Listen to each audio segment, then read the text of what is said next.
It's been a weird sort of week, actually, and in many ways, but a constant refrain of, well, Maori activism, ecological principles, electricity crisis, cost of living is not really increasing much as well. It's been just a sort of a normal week, and also the media highlighting, I have to say, any flaw, real or perceived, in the government, which seems to be their natural course of action. Joining us to talk about this, to review the week that he has been through and give us a bit of a preview of what might be happening next week, is ACT Party Leader David Seymour, and he joins us now. David, thank you for joining us. Listen, mate, I don't think I've ever heard of a centre-right government actually going to interfere in the electricity industry, but that is what you are contemplating. Is that correct? No, I think Shane Jones was pretty keen to fly a kite because so many people are obviously concerned. I mean, there is a major problem with New Zealand effectively being deindustrialised by expensive energy.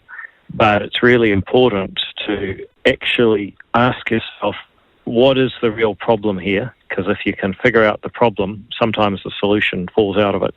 And the problem we have is it's too hard and it's too risky to invest in energy in New Zealand. Nobody wants to invest in oil and gas because of what the previous government did under Jacinda.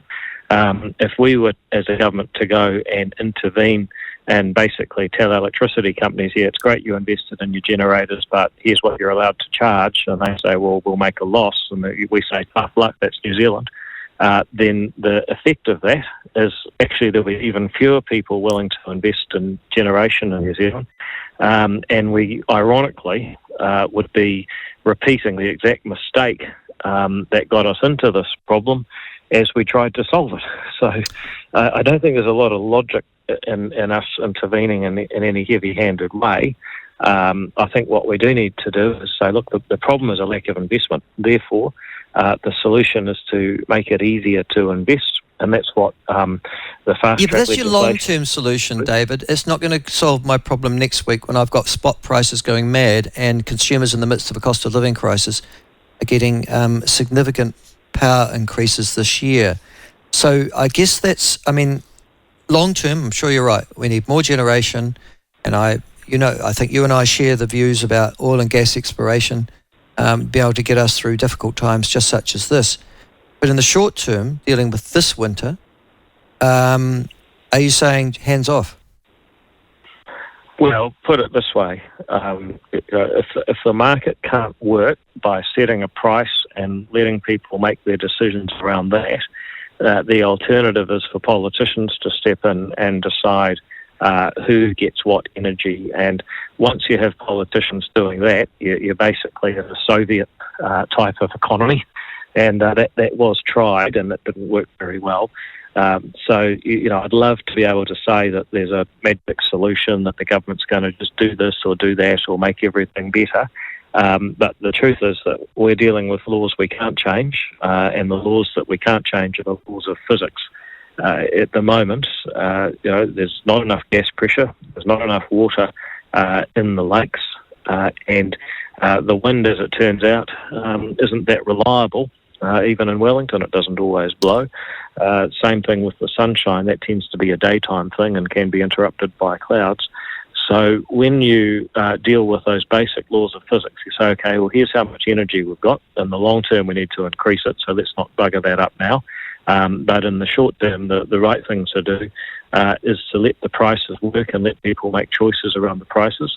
Already, some industrial plants... David, that's not going to help me, mate. I'm seriously. I'm struggling already with the cost of living crisis. I've got, children to feed, clothe. The price of everything's going up, and I've got a power price increase that's going to go exponential, it would appear, as a result of how the market works now. You telling me this is making me unhappy, because I've got to now pay a series of what appear to be a monopoly cartel of gin-tailers or retailers who are charging me way more than they did last year for electricity, and that's not how the market's meant to work, is it? It's meant to be competitive. Yeah, I understand that, but the thing is that there's a limited amount of energy there, and that pushes the price up. Now, I can totally understand what you're saying, that the thing that a politician should say is, I feel your pain and I will take drastic steps to solve it. I'm just making the point that those steps are actually going to make the situation worse and put us in a bigger world of pain in the future that will then say, oh, if only we hadn't done that, just the way that we regret Jacinda's interventions in oil and gas 5 years ago today. So, yep, totally get it, and I totally get what I'm supposed to say as a politician, but I also have been just inoculated by studying economics and how markets actually work in the long term. Yeah, but if the markets were working, wouldn't they be working now to get us through periods such as this? If we leave it to the market, I mean, you're saying to me, well, the market is working, Michael. That's why the prices are high, because there's a lack of generation at the moment, and ta-da. But really, there shouldn't be a lack of generation in the middle of winter. Isn't it foreseeable that sometimes the rain won't fall? Well, no, the reason that there's a lack of generation is that we've made it too hard to build generation capacity. So oil and gas pretty much just shat on that one. Building new hydro, trying to get that through the RMA, pretty tough. Building new solar and wind can be done, but then there's another set of Commerce Commission regulations around Transpower actually building the cables or the transmission connections to get the electricity from where the sun or the wind is to where the people are.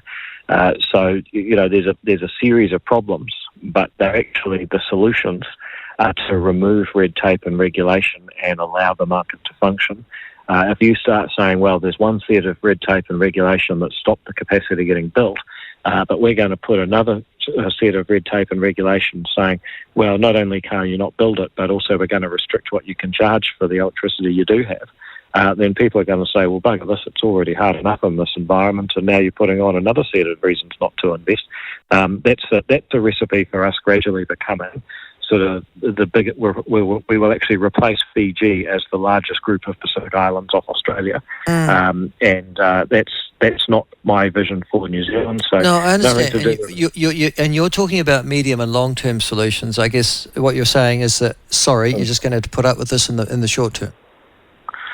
Well, my point is it's a matter of physics. So if I could put more water in the lakes right now, I would. If I could get the gas pressure up now, I would. If I could get a lot of the skilled people who have left Taranaki and left the New Zealand oil and gas industry because the previous government basically crapped on them, I would. But no politician can do those things right now. And if you can't do those things, it's not a reason out of political will to then go and do something that's actually more damaging. And it's actually disingenuous, because I don't think there's anyone in New Zealand or maybe it's Party Māori, maybe the Greens, but I don't think there's anyone in New Zealand Parliament who doesn't understand basically how it works and doesn't understand what they're doing when they promise to do things that will be damaging and won't actually solve the problem. Okay. Now, the other thing that's been the theme this week, the electricity one's not going to go away. Is that coming up for discussion in Cabinet on Monday?